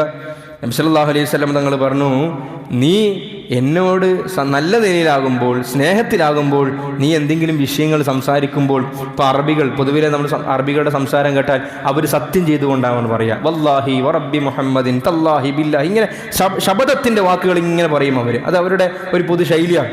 ഇസ്ലാം വന്നിട്ട് അതിൻ്റെ നിയമങ്ങൾ വെച്ചു, എല്ലാത്തിനും കൊണ്ട് സത്യം ചെയ്യാൻ പാടില്ല, അള്ളാഹുവിൻ്റെ ലഫ്ലുകൾ കൊണ്ട് മാത്രം സത്യം ചെയ്യാൻ വേണ്ടി പറ്റൂ. അപ്പോൾ നബി തങ്ങൾ പറഞ്ഞു, ആയിഷ, നീ എന്നോട് സ്നേഹത്തിലും നല്ല ഒരു ടേംസിലാണുള്ളതെങ്കിൽ നീ അധികം ഉപയോഗിക്കുന്ന വാക്ക് ലാ വറബ്ബി മുഹമ്മദിൻ എന്ന പദം ഉപയോഗിക്കും. മുഹമ്മദിന്റെ റബ്ബിനെ തന്നെയാണ് സത്യം, എന്നാൽ അള്ളാഹുവിനെ തന്നെയാണ് സത്യം. അപ്പം റബ്ബ് മുഹമ്മദ് എന്ന പദമാണ് ഉപയോഗിക്കുക എന്ന് മുഹമ്മദ് റസൂലുള്ളാഹി സ്വല്ലല്ലാഹു അലൈഹി വസല്ലം. ആയിഷ, നിനക്ക് എന്നോട് എന്തെങ്കിലും ദേഷ്യം ഉണ്ടെങ്കിൽ, എന്തെങ്കിലും ആ രീതിയിൽ ഒരു സൗന്ദര്യപ്പണക്ക് ഉണ്ടെങ്കിൽ സംസാരത്തിന് എനിക്ക് മനസ്സിലാക്കാൻ വേണ്ടി പറ്റും. ആയിഷ, നീ ഉപയോഗിക്കുന്ന ആ സമയത്തുള്ള വാക്ക് റബ്ബി ഇബ്രാഹിം, ഇബ്രാഹിം നബിന്റെ റബ്ബിനെ തന്നെയാണ് സത്യം. കാരണം എന്താ, ഇപ്പം നമ്മൾക്ക് അത്ര ഇല്ല, അതുകൊണ്ട് നമ്മൾ ഇബ്രാഹിം നബിന്റെ റബ്ബായ അള്ളാഹുവിനെ പറ്റി പറയാൻ. അപ്പൊ നിങ്ങൾ നോക്കൂ, നമ്മുടെ കമ്മ്യൂണിക്കേഷനിലെ ഏറ്റവും മൈക്രോ ലെവലുള്ള അനാലിസിസ് ആണ് ഇതൊക്കെ. ഏറ്റവും മൈക്രോ ലെവൽ അനാലിസിസ്. നമ്മളെ മുമ്പിലിരിക്കുന്ന ആൾ ഉപയോഗിക്കുന്ന വാക്ക് എന്താണ്, ആ വാക്ക് ഡിനോട്ട് ചെയ്യുന്ന ഫീലിംഗ് എന്താണ്, അതിന്റെ ലെവൽ എന്താണെന്ന് മനസ്സിലാക്കണമെങ്കിൽ അതിന് ചില്ലറ IQ ഒന്നും പോരാ. അത് മുഹമ്മദ് റസൂലുള്ളാഹി സല്ലല്ലാഹു ഇത് എങ്ങനെ ഉണ്ടാക്കും? ഇത് ഭയങ്കര ട്രെയിനിങ് ഒക്കെ ചെയ്ത് ഉണ്ടാക്കേണ്ട സാധനമാണ്. നമുക്ക് തുടങ്ങാൻ പറ്റും നമ്മുടെ ഏറ്റവും ബേസിക് ലെവലിൽ. നമ്മുടെ ഭാര്യമാരുടെ കമ്മ്യൂണിക്കേഷൻ നിങ്ങൾ അനാലിസിസ് ചെയ്യൂ. നമ്മുടെ മക്കൾ നമ്മോട് സംസാരിക്കുമ്പോൾ അനാലിസിസ് ചെയ്യൂ. നല്ല നിലയിൽ സംസാരിക്കുന്ന സന്ദർഭത്തിലും ഈ പറഞ്ഞ പോലെ ദേശത്തിൻ്റെ നിലയിൽ സംസാരിക്കുന്ന സന്ദർഭത്തിലും കൃത്യമായി ഈ പറഞ്ഞതിലുള്ള ക്യൂസ് നമുക്ക് മനസ്സിലാക്കി എടുക്കാൻ വേണ്ടി സാധിക്കും. നമുക്ക് മനസ്സിലാക്കി തരുമാറാകട്ടെ. എന്നിട്ട് ഇതിനെ നമ്മൾ അങ്ങോട്ട് പറഞ്ഞു കൊടുക്കുകയും ചെയ്യുന്നുള്ളതാണ്. ഇതിനെ വിശ്വാസങ്ങൾ മനസ്സിലാക്കി അത് തങ്ങളുടെ ഹൃദയത്തിൽ ഒളിപ്പിച്ച് വെച്ചിരുന്നെങ്കിൽ ഇത് നമുക്ക് ആർക്കും അറിയുമായിരുന്നില്ലല്ലോ. ഇങ്ങനൊരു കാര്യം ഉണ്ടെന്നും അല്ലെങ്കിൽ ഇങ്ങനൊരു യാഥാർത്ഥ്യം ഉണ്ടായിരുന്നുവെന്ന് നമ്മൾ അറിയില്ല. പക്ഷെ നബി സല്ലല്ലാഹു അലൈഹി വസല്ലം തങ്ങൾ ഭാര്യയാകുന്ന ആയിഷ റളിയല്ലാഹു തആല അൻഹയ്ക്ക് അങ്ങോട്ട് ഇത് പറഞ്ഞു കൊടുക്കുകയും ചെയ്തു. തീർച്ചയായും ഇതൊക്കെ പറയുമ്പോൾ സ്നേഹം കൂടുകയാണ് ചെയ്യുക. അപ്പോൾ ആയിഷ ബീവി റളിയല്ലാഹു തആല അൻഹ ഇത് കേട്ടപ്പം പറഞ്ഞു, അതായത് നബി നിങ്ങൾ പറഞ്ഞല്ലോ, ആയിഷയ്ക്ക് എന്നോട് ദേഷ്യം ഉണ്ടാകുമ്പോൾ എൻ്റെ പേരിനെ മാറ്റും, അവിടെ റബ്ബ് മുഹമ്മദ് എന്ന് മാറ്റിയിട്ട് റബ്ബ് ഇബ്രാഹിം എന്ന് പറയും. അപ്പോൾ ആയിഷ ബീവി റളിയല്ലാഹു അൻഹ പറഞ്ഞു, യാ റസൂലല്ലാഹ്, അജൽ, ശരിയാണ്, ഞാൻ അങ്ങനെ പറയാറുണ്ട്. പക്ഷെ വല്ലാഹി മാ അഹ്ജുറു ഇല്ലാ ഇസ്മക, ഞാൻ അവിടെ അങ്ങയുടെ പേര് മാത്രമേ മാറ്റി പറയാറുള്ളൂ, എൻ്റെ ഹൃദയം എപ്പോഴും അങ്ങയിലേക്ക് തന്നെയാണ് എന്ന് മഹദിയായ ആയിഷ റളിയല്ലാഹു തആല അൻഹ പറയുമായിരുന്നു. നിങ്ങൾ നോക്കൂ, ആയിഷ ബീവിൻ്റെ വീടും മസ്ജിദ് നബിയും തമ്മിൽ വളരെ അടുത്താണ്. മസ്ജിദ് നബിയിൽ ചില സന്ദർഭത്തിൽ അബിഷീനിയപ്പെട്ട എത്യോപ്യക്കാരായ ചെറുപ്പക്കാരൊക്കെ വരും ചില സന്ദർഭത്തിൽ. അപ്പോൾ അവർക്ക് ജിഹാദുമായി ബന്ധപ്പെട്ട വിഷയങ്ങൾക്ക് കായിക അഭ്യാസങ്ങളൊക്കെ ചില സന്ദർഭത്തിൽ നടത്തേണ്ടൊക്കെ വരാറുണ്ട് പള്ളിൻ്റെ ചില ഭാഗങ്ങളിൽ. അല്ലെങ്കിൽ അതിന് ശറഈന് അതിൻ്റെതായ നിയമങ്ങളുണ്ട്. പള്ളിൻ്റെ ഉള്ളിൽ ജിഹാദിൻ്റെ അല്ലെങ്കിൽ ആ രീതിയിൽ കായിക അഭ്യാസങ്ങൾ പറ്റുമോ, അതിൻ്റെതായ ഫിഖ്ഹിൻ്റെ വശങ്ങളുണ്ട്. നബി സല്ലല്ലാഹു അലൈഹി വസല്ലം ആയിഷ ബീവി നമ്മൾ മനസ്സിലാക്കണം, 9 വയസ്സിൽ വീട്ടിൽ കൂടി കഴിഞ്ഞിട്ടുള്ള ഒരു 9 വർഷമാണ് നബി നിങ്ങളുടെ കൂട്ടത്തിൽ ജീവിക്കുന്നത്. വെറും 9 വർഷം. 18ാമത്തെ വയസ്സാകുമ്പോൾ ഹബീബ് മരണപ്പെടുന്നു. അപ്പോൾ ആ ഒരു ചെറിയൊരു പെൺകുട്ടി തന്നെയാണ് ആയിഷ റളിയല്ലാഹു തആല അൻഹ. അപ്പോൾ ആയിഷ ബീവി റളിയല്ലാഹു തആല അൻഹയ്ക്ക് ഇത് കാണണം. ഈ എത്യോപ്യക്കാർ പള്ളിയിൽ വെച്ചിട്ട് ഈ പറഞ്ഞതുപോലെ അമ്പെയ്ത്ത് നടത്തുന്ന അല്ലെങ്കിൽ ആ രീതിയിൽ കായിക അഭ്യാസം നടത്തുന്ന രംഗം ആയിഷ ബീവി റളിയല്ലാഹു അൻഹയ്ക്ക് കാണും. നേരിട്ട് പള്ളിയിൽ പോയിട്ട് കാണുക എന്നുള്ളത് പോസിബിൾ അല്ല. നബി സല്ലല്ലാഹു അലൈഹി വസല്ലം നിങ്ങൾ ചെയ്തെടുത്ത പണി എന്ന് പറഞ്ഞാൽ വീട്ടിൽ നിന്നും ആ സിത്തർ, ആ കർട്ടൻ അങ്ങ് മാറ്റി കൊടുക്കും. നബി സല്ലല്ലാഹു അലൈഹി വസല്ലം നിങ്ങൾ ഇങ്ങനെ നിൽക്കും. ആയിഷ ബീവി പറയാണ്, എൻ്റെ ദിഖിൻ, എൻ്റെ താടിയല് നബി നിങ്ങളുടെ ചുമലിൽ ഇങ്ങനെ മുട്ടുന്നുണ്ടാവും. നിങ്ങളെ രംഗൊന്ന് മനസ്സിൽ കാണണം. എൻ്റെ ദിഖിൻ നബി നിങ്ങളുടെ ചുമലിൽ ഇങ്ങനെ മുട്ടുന്നുണ്ടാവും. എൻ്റെ ഒരു കവള് നബി നിങ്ങളുടെ ഒരു കവളിന് ഇങ്ങനെ പറ്റിയിട്ടുണ്ടാവും. മുഹമ്മദ് റസൂലുള്ളാഹി സല്ലല്ലാഹു അലൈഹി വസല്ലം. എന്നിട്ട് കുറേ നേരം ഇങ്ങനെ നിൽക്കും. എന്നിട്ട് നബി നിങ്ങൾ ആയിഷ റളിയല്ലാഹു അൻഹ ചോദിക്കും, അസഇംതി, മതിയായോ, മടുത്തോ, നിർത്താനായോ എന്ന് ചോദിക്കും നബി സല്ലല്ലാഹു അലൈഹി വസല്ലം. ആയിഷ ബീവി പറയും, ഇല്ല, കുറച്ചും കൂടി കാണണമെന്ന് പറയും. അപ്പോൾ നിങ്ങൾ നോക്കൂ, ഒരു ഭാര്യയോട് എങ്ങനെയൊക്കെ എക്സ്പ്രസ് ചെയ്യാൻ വേണ്ടി പറ്റും ഒരു സ്നേഹത്തിൻ്റെ വിവിധ തലങ്ങൾ, അത് വാക്കുകൾ കൊണ്ട്. പ്രവർത്തനങ്ങൾ കൊണ്ട്, കെയറിങ്ങുകൾ കൊണ്ട് ഇതൊക്കെ ഉൾപ്പെട്ടിട്ടുണ്ട് മഹതിയായ ആയിഷ റളിയല്ലാഹു തആല അൻഹയും നബിതങ്ങളും തമ്മിലുള്ള ബന്ധത്തിൽ എന്ന് നമുക്ക് മനസ്സിലാക്കാം. അപ്പോൾ നമുക്കൊക്കെ അറിയാലോ, വെള്ളമില്ലാത്ത സമയത്ത് നമ്മൾ അവിടെ വെള്ളത്തിന് പകരം ഉപയോഗിക്കുന്ന ഘടകമാണ് ഇസ്ലാമിൽ തയമ്മും. ഈ തയമ്മും നമുക്ക് കിട്ടാനുള്ള കാരണവും നമ്മുടെ ഉമ്മയായ ആയിഷ റളിയല്ലാഹു തആല അൻഹയാണ്. ഒരു യാത്രയിൽ നബിതങ്ങളും സഹാബാക്കൾ യാത്ര പോകുന്നു. അപ്പോൾ നബിതങ്ങളെ പതിവ് യാത്ര പോകുന്നതിന് മുമ്പ് നെറുക്കിടും. അപ്പം നെറുക്കിട്ടിട്ട് ആരുടെ പേരാണോ വരുന്നത്, ഭാര്യമാരിൽ ആരുടെ പേരാണോ വരുന്നത് അവരെയാണ് യാത്രയിൽ കൂട്ടുക. എല്ലാവരും കൂടി കൂട്ടിക്കൊണ്ട് പോകാൻ ഒരു സാഹചര്യം ഇല്ലാത്തതുകൊണ്ട്. അപ്പം അന്ന് ആയിഷ ബീവി റളിയല്ലാഹു തആല നെറുക്കാം. ആയിഷ ബീവിനെ കൂട്ടിയിട്ട് പോകുന്നു. വരുന്ന വഴിയിൽ നബിതങ്ങളുടെ ആയിഷ ബീവി പറയാണ്, എൻ്റെ മാല കാണാതായി എന്ന് പറഞ്ഞു. നമ്മളെ ഭാര്യമാർ ഒരു യാത്ര കഴിഞ്ഞിട്ട് വരുമ്പോൾ നമ്മളങ്ങനെ പറയുന്നൊരു രംഗം മനസ്സിലാക്കുക. അവിടുന്ന് പെട്രോൾ പമ്പിൽ നിന്ന് ഇറങ്ങിയിട്ട് വന്നതിന് ശേഷം എൻ്റെ പേഴ്സ് മിസ്സായി എന്ന് പറഞ്ഞു കഴിഞ്ഞാൽ നമ്മൾ തിരിച്ചു പോകണ്ടേ, വണ്ടി എടുത്ത് തിരിച്ച് കത്തിച്ച് പോകണമല്ലോ. നബി സല്ലല്ലാഹു അലൈഹി വസല്ലം തങ്ങൾ യാത്രാ സംഘത്തിന് നിർത്തി, സ്റ്റോപ്പ് ചെയ്തു, പരതാൻ വേണ്ടി തുടങ്ങി, അന്വേഷിക്കാൻ വേണ്ടി തുടങ്ങി. വിവരം ചില സഹാബാക്കൾക്ക് അമർഷുണ്ടായി. നേരെ അബൂബക്കർ റളിയല്ലാഹു അൻഹു പോയിട്ട് പറഞ്ഞു, നിങ്ങളെ മകള് ആയിഷ റളിയല്ലാഹു അൻഹയെ കൊണ്ട് നമ്മളെല്ലാവരും ഇടങ്ങാറാക്കിയിരിക്കുകയാണ്. ഈ സ്ഥലമാണെങ്കിൽ വെള്ളം പോലും ഇല്ലാത്ത സ്ഥലമാണ്. വെള്ളം പോലും ഇല്ലാത്ത സ്ഥലത്താണ് ആയിഷ ബീവിന്റെ മാല നഷ്ടപ്പെട്ടിട്ട് നമ്മളെല്ലാവരും കൂടിയിട്ട് ഇങ്ങനെ തിരയാൻ വേണ്ടി നിൽക്കുന്നത്. വെള്ളം കിട്ടി നമ്മൾ എന്ത് ചെയ്യും? കുളിക്കേണ്ടവരും നിസ്കരിക്കേണ്ട ഒക്കെ ആവശ്യങ്ങൾ ഉണ്ടാവില്ലേ? ആയിഷ ബീവി പറയുന്നത് അബൂബക്കർ റളിയല്ലാഹു അൻഹു ഭയങ്കര ദേഷ്യമായി എന്നെ വന്നിട്ട് വല്ലാതെ ശകാരിച്ച്, എത്രത്തോളം എൻ്റെ അരക്ക് കുത്തുക വരെ ചെയ്തു. അബൂബക്കർ റളിയല്ലാഹു അൻഹു വാപ്പല്ലേ, കുത്തുക വരെ ചെയ്തു. പക്ഷെ ആയിഷ ബീവി റളിയല്ലാഹു അൻഹ വിഷമം ഒന്നും പറഞ്ഞില്ല. നബി തങ്ങൾ ഉറങ്ങിപ്പോയി. ഉറങ്ങി എഴുന്നേറ്റപ്പോഴാണ് വെള്ളമില്ല. അവർ പ്രതീക്ഷിച്ച പോലെ സംഭവിച്ചു, വെള്ളമില്ലാത്ത അവസ്ഥയായി. ഉടനെ ബഹുമാനപ്പെട്ട റസൂലുള്ളാഹി സ്വല്ലല്ലാഹു അലൈഹി വസല്ലം തങ്ങൾക്ക് വഹി ഇറങ്ങുകയാണ്. തയമ്മുമിന്റെ ആയത്തിറങ്ങി. നിങ്ങൾ ഈ പറഞ്ഞതുപോലെ വെള്ളമില്ലാത്ത സ്ഥലത്തെത്തിയാൽ വലം തജിദു മാഅൻ, വെള്ളമില്ലെങ്കിൽ ഫതയമ്മമു സഈദൻ ത്വയ്യിബ, നിങ്ങൾ ഏറ്റവും പരിശുദ്ധമായ നല്ല മണ്ണിനെ തെരഞ്ഞെടുത്തിട്ട് നിങ്ങൾ തയമ്മും ചെയ്തുകൊള്ളൂ എന്ന് അല്ലാഹു തആല ആയിഷ ബീവി റളിയല്ലാഹു അൻഹയുടെ വിഷയത്തിന് ആസ്പദമാക്കിയിട്ട് ആയത്തിറക്കുകയുണ്ടായി. അബൂബക്കർ റളിയല്ലാഹു അൻഹു വന്നിട്ട് തിരുത്തി പറഞ്ഞു, നീ മോശക്കാരിയല്ല, നീ മറ്റുള്ളവർക്ക് അടങ്ങാറാക്കുന്നവളല്ല, ഇന്നകില മുബാറകത്തുൻ, നീ ബറക്കത്തുള്ള പെണ്ണാണ് എന്ന് ബഹുമാനപ്പെട്ട അബൂബക്കർ സിദ്ദീഖ് റളിയല്ലാഹു തആല അൻഹു പറയുണ്ടായി. പ്രിയമുള്ളവരെ, ആയിഷ ബീവി റളിയല്ലാഹു തആല അൻഹ സഹവസിച്ചത് ഏറ്റവും നല്ല മനുഷ്യന്റെ കൂടെയായിരുന്നു. ആ ഗുണം നബി ആയിഷ ബീവിന്റെ ജീവിതത്തിലുടനീളം കാണുമായിരുന്നു. വലിയ ധർമ്മിഷ്ഠയായിരുന്നു ആയിഷ ബീവി. ഒരിക്കൽ 1000 രൂപ വിലയുള്ള ഒരു മാല കിട്ടി. നമ്മൾ നേരത്തെ പറഞ്ഞല്ലോ, ആയിഷ ബീവിയോടുള്ള കൂടുതൽ സ്നേഹത്തിന്റെ പേരിൽ മറ്റു ഭാര്യമാർക്കിടയിൽ ചെറിയ അസ്വാരസ്യങ്ങൾ ഉണ്ടായിരുന്നു. അതൊരു സത്യമാണ്. ആയിഷ ബീവിന്റെ ആ ഡീലിംഗ് നിങ്ങൾ നോക്കണം. ആയിഷ ബീവിക്ക് 1,00,000 രൂപ, അന്നത്തെ 1,00,000 കേട്ടോ, 100,000 എന്നാണ് ഹദീസിൽ വന്നിട്ടുള്ള പ്രയോഗം. 100,000 ദിർഹമിൻ, 1,00,000 ദിർഹം മൂല്യമുള്ള ഒരു ഖിലാദ, ഒരു മാല കിട്ടി. ആയിഷ ബീവി റളിയല്ലാഹു തആല എന്ത് ചെയ്തെന്ന് അറിയോ? ആ മാലയെ ഒന്നിക്കൽ അങ്ങനെ തന്നെ അതിന്റെ മുത്തുകളും മറ്റു ഭാര്യമാർക്കിടയിൽ വിതരണം ചെയ്തു. അല്ലാഹു അക്ബർ. മറ്റൊരിക്കൽ ഇതുപോലെ 1,00,000 രൂപ എടുത്തോളം ബഹുമാനപ്പെട്ട അബ്ദുല്ലാഹി ഇബ്നു സുബൈർ റളിയല്ലാഹു അൻഹു പങ്ങളുടെ കുട്ടിയാണ്, അദ്ദേഹം സദഖയായി കിട്ടിയപ്പം കൊടുത്തു ആയിഷ ബീവി റളിയല്ലാഹു തആല അൻഹക്ക്. ഉടനെ ഖാദിമത്തിന് ഉമ്മു ദർ റളിയല്ലാഹു അൻഹ വിളിച്ചിട്ട് പറഞ്ഞു, എല്ലാവർക്കും വിതരണം ചെയ്യാൻ വേണ്ടി പറഞ്ഞു. എല്ലാവർക്കും സദഖ ചെയ്ത് കൊടുത്തു. നോമ്പ് കുറിക്കേണ്ട സമയമായി, വൈകുന്നേരം. അന്ന് നോമ്പുകാരിയായിരുന്നു ആയിഷ റളിയല്ലാഹു അൻഹ. എന്നിട്ട് പറഞ്ഞു, ഹാത്തി ഫുത്തൂരി, നോമ്പ് കുറിക്കാനുള്ള സാധനങ്ങൾ കൊണ്ടുവരൂ എന്ന് പറഞ്ഞു. ഈ നോമ്പ് കുറിക്കാനുള്ള സാധനങ്ങൾ, ഈത്തപ്പഴം, കാരക്ക, അങ്ങനത്തെ നോർമൽ സാധനങ്ങളൊക്കെ കൊണ്ടുവച്ച സമയത്ത് ആയിഷ ബീവിയോട് സേവകി പറഞ്ഞു, രാവിലെ ഇത്രയും പൈസ വന്നല്ലോ, 1 ഉറുപ്പ്യക്ക് 1 ദിർഹമിന് കുറച്ച് ഇറച്ചി വീട്ടിൽ വാങ്ങി വെച്ചൂടെ, നിങ്ങൾക്ക് നോമ്പ് മുറിക്കുമ്പോഴെങ്കിലും നല്ല രീതിയിൽ തിന്നാമായിരുന്നല്ലോ എന്ന് പറഞ്ഞപ്പോൾ ആയിഷ റളിയല്ലാഹു തആല പറഞ്ഞ മറുപടി എന്താണെന്നറിയോ? എന്നെ അന്നേരം ഓർമ്മിപ്പിച്ചു കൂടായിരുന്നു, ഞാൻ ആ കാര്യം തന്നെ മറന്നുപോയി. നിങ്ങൾ ആലോചിച്ച് നോക്കി, ഒരു സ്ത്രീ, ആ സ്ത്രീ കിട്ടിയ സമ്പത്തിനെ അള്ളാഹുവിന്റെ മാർഗത്തിൽ ചെലവഴിക്കുന്നു, തന്നെ മറന്നുകൊണ്ട്. മറ്റൊരു ഖാദിമത്ത് പറയുന്നുണ്ട്, ആയിഷ ബീവി ഈ ഇത്രയും സമ്പത്ത് കിട്ടിയിട്ട് ചെലവഴിക്കുമ്പോൾ ആയിഷ ബീവിന്റെ ഡ്രസ്സിന്റെ അവസ്ഥ അറിയോ? ആയിഷ ബീവി തന്റെ ഇട്ട ഡ്രസ്സിന്റെ സൈഡ് തുന്നിപ്പിടിപ്പിച്ച അവസ്ഥയിലുള്ളത് എന്ന് പറഞ്ഞാൽ പുതിയ വസ്ത്രം വാങ്ങാനുള്ള സാമ്പത്തിക ശേഷി ഇല്ലിപ്പം നിലവിൽ. ആ സമയത്താണ് ഈ സമ്പത്ത് വരുന്നത്. അപ്പൊ എന്താ നമ്മൾ ആലോചിക്കുക, കുറെ കാലം ഒരു പുതിയ ഡ്രസ്സ് എടുത്ത് പിന്നെ പുതിയ ഡ്രസ്സ് എടുത്തേക്കാം. ആയിഷ ബീവി ചിന്തിച്ച പോലില്ല തന്റെ ഡ്രസ്സിനെ പറ്റിയിട്ട്. എങ്ങനെ ചിന്തിക്കാൻ സാധിക്കും? കാരണം ആയിഷ ബീവി റളിയല്ലാഹു തആല അൻഹ പഠിച്ചത്, ആയിഷ റളിയല്ലാഹു അൻഹ താമസിച്ചത് ആരുടെ കൂടെയാണ്? ഹബീബായ റസൂലുള്ളാഹി സ്വല്ലല്ലാഹു അലൈഹി വസല്ലം. ദീർഘമായ 40 വർഷം നബിതങ്ങൾക്ക് ശേഷം ജീവിച്ചു. സഹാബാക്കളുടെ ഇൽമിയായ പ്രശ്നങ്ങൾക്കുള്ള പരിഹാരം ആയിഷ ബീവിയായിരുന്നു. നിങ്ങൾ ആരും നോക്കണം, എന്തിനാണ് നബിതങ്ങൾക്ക് ചെറിയ പ്രായത്തിൽ ആയിഷ ബീവിയെ കൊടുത്തത്? നബിതങ്ങൾ ഈ ഇൽമൊക്കെ നമുക്ക് ഇവിടുന്ന് കിട്ടിയത് ഇപ്പോൾ പറഞ്ഞ സംഭവങ്ങളൊക്കെ ആയിഷ ബീവിയാണ് റിപ്പോർട്ട് ചെയ്യുന്നത്. 1200 ഹദീസുകൾ നബിതങ്ങളിൽ നിന്ന് റിപ്പോർട്ട് ചെയ്തു മഹദിയായ ആയിഷ റളിയല്ലാഹു തആല അൻഹ. മസ്റൂഖ് റഹിമുള്ളയെ പോലെയുള്ള ആളുകളൊക്കെ ആയിഷ ബീവിയിൽ നിന്നും ഹദീസ് ഉദ്ധരിക്കുന്ന സമയത്ത്, ഇപ്പം ഹദീസ് പറയല്ലോ, എനിക്ക് ആയിഷ റളിയല്ലാഹു അൻഹ പറഞ്ഞു തന്നു. ആ സമയത്ത് ആ മഹാനവറുകൾ ഉപയോഗിക്കുന്ന ഒരു വാചകം ഇപ്രകാരമാണ്: ഹദ്ദസത്നി, എനിക്ക് ഹദീസ് പറഞ്ഞു തന്നു അസ്സിദ്ദീഖ, സത്യസന്ധയായ ഒരു സ്ത്രീ, ബിന്തു സിദ്ദീഖ്, സത്യസന്ധനായ ഒരാളുടെ മകൻ, അതായത് അബൂബക്കർ റളിയല്ലാഹുവിന്റെ മകനായ സത്യസന്ധയായ ആയിഷ ബീവി പറഞ്ഞു, ഹബീബത്തി റസൂലുള്ളാഹി സ്വല്ലല്ലാഹു അലൈഹി വസല്ലം, റസൂലുള്ളാഹി സ്വല്ലല്ലാഹു അലൈഹി വസല്ലം തങ്ങളുടെ ഏറ്റവും പ്രിയങ്കരിയായ ഭാര്യ, അൽ മുബർറഅത്തി മിൻ ഫൗഖി സബ്ഇ സമാവാത്തിൻ, 7 ആകാശങ്ങൾക്കപ്പുറത്തു നിന്നും ഈ ആയിഷ ബീവിയെ പറ്റിയിട്ടാണല്ലോ അപരാധമുണ്ടായത്. അപരാധമുണ്ടായി, നബിതങ്ങൾക്ക് ഭയങ്കരമായ മാനസിക വിഷമമുണ്ടായി.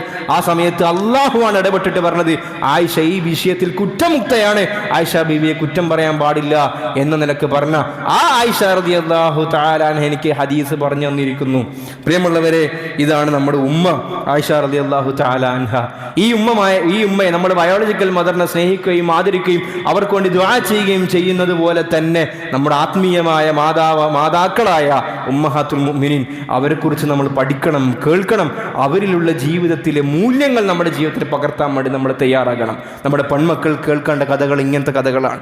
നമ്മുടെ ഭാര്യമാർ കേൾപ്പിക്കേണ്ടത് ഇങ്ങനത്തെ കഥകളാണ്.